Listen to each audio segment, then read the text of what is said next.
திருச்சிற்றம்பலம். இன்னைக்கு நம்ம வாயிலார் நாயனாருடைய வரலாறை பற்றி தெரிஞ்சுக்கலாமா? திருமயிலாப்பூரில் வேளாள குலத்தை சேர்ந்த ஒரு சிவனடியார் வாழ்ந்து வந்துட்டுருக்காரு. அவர் தான் வாயிலார் நாயனார். அவர் எப்படி சிவபெருமான பூஜை பண்ணாரு தெரியுமா? மனசுலே பூஜை பண்ணாரு, அதாவது அகபூஜை செஞ்சாரு. மனசை ஒருநிலைப்படுத்தி அவர் மனசையே கோவிலாக நினச்சி அந்த கோவிலுக்குள்ளே இருக்கிற அந்த சிவபெருமானுக்கு தினமும் அபிஷேகம் பண்ணி அலங்காரம் பண்ணி அர்ச்சனை பண்ணி தூபம் காமிச்சு நெய்வேத்தியம் படைச்சி கற்பூரம் காட்டுறதுலேருந்து எல்லாமே மனசுக்குள்ளாரே பண்ணார்.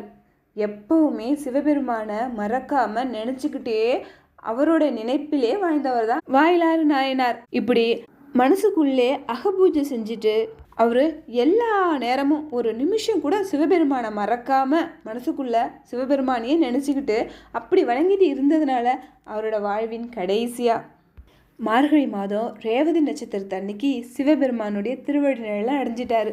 மார்கழி மாதம் ரேவதி நட்சத்திரத்து அன்னைக்கு தான் வாயிலார் நாயனருடைய குரு பூஜை. இவருடைய வரலாறுலேருந்து நம்ம என்ன தெரிஞ்சுக்கிறோம்?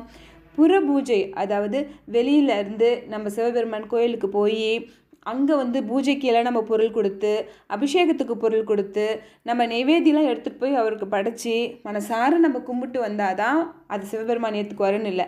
நம்மளால் எப்பப்பெல்லாம் முடியுதோ அப்போல்லாம் நம்ம வீட்டில் இருந்தே சிவபெருமானை மனசார பூஜை பண்ணால் போதும். அவருடைய திருவேந்தெழுத்தை எப்பவும் சொல்லிக்கிட்டே இருந்தால் போதும். சிவபெருமானுடைய அருள் நமக்கு பரிபூர்ணமாக கிடைக்கும்னு வாழ்ந்து காட்டினவர் தான் வாயிலார் நாயனார். கோவிலுக்கு போகிறதுக்கு வாய்ப்பு கிடைக்கிறப்பெல்லாம் கோவிலுக்கு போயும் வணங்கணும்.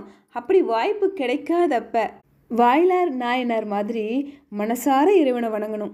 எப்போவுமே மனசுக்குள்ள சிவபெருமானுடைய திருவேந்தெழுத்தை மறக்காமல் சொல்லிக்கிட்டு இருக்கணும்.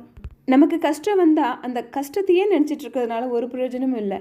அதுக்கு பதிலாக சிவபெருமானுடைய திருவேந்தெழுத்தை நம்ம சொல்லிக்கிட்டே இருந்தோன்னா அந்த கர்மா குறைய ஆரம்பிக்கும். கர்மா குறைஞ்சதுன்னா கஷ்டம் தானாக குறையும்.